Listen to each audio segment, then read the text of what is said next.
దేవుడున్నాడని నేనంటే, లేడని మా ఫ్రెండ్ అంటాడు. Hey guys! అందరికీ నమస్కారం. Good morning.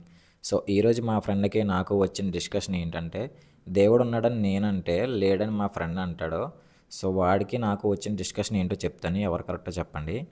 సో, నార్మల్‌గా మనకు మనిషికి చెవులనేవి, ముక్కనేవి, నాలుక ఇవన్నీ దేవుడు ఎలా పనిచేయాలో అలాగే మనకిచ్చాడు. సో, ఇవన్నీ మనం క్రియేట్ చేసుకున్నవి కాదు. బట్ ఒక రోబోని తయారు చేసామంటే అది టెక్నాలజీ ద్వారా మనిషి రూపాన్ని క్రియేట్ చేసింది మనిషే. దాని ద్వారానే ఒక రోబోట్ అనేది వచ్చింది. సో, టెక్నాలజీని నమ్ముకొని దేవుడు లేడని కొంతమందిని మాట్లాడితే మనం ఏమనగలం? సో, నేను అది చెప్పాను మా ఫ్రెండ్‌కి.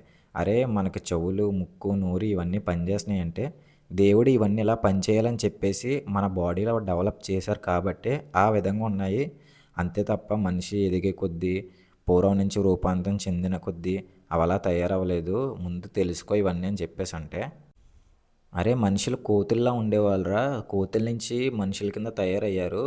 దేవుడు చేస్తే మనుషులు అవ్వలేదని చెప్పేసి వాడంటున్నాడు. నేనేమన్నానంటే, దేవుడు చేస్తేనే మనం ఇలా అయ్యాము. కోతుల నుంచి మారాము. అంతే తప్ప ఆయన ఏది చేయకుండా మనం ఇలా మారిపోలేదు మనుషుల కింద. సో, మన రూపాంతరం చెందుకొని వచ్చాము. మన అలవాట్లన్నీ మారాయి తప్ప, టెక్నాలజీ డెవలప్ అయింది తప్ప, దేవుడనేవారు లేకుండా ఉంటే మనం ఇలా డెవలప్ అవ్వం కదరా అని చెప్పేసంటే, వాడు మాత్రం నేనైతే టెక్నాలజీని నమ్ముతాను తప్ప దేవుడిని నమ్మను. దేవుడైతే లేడు అని చెప్పేసి అంటాడు. మీ ఆన్సర్ ఏంటో చెప్పండి?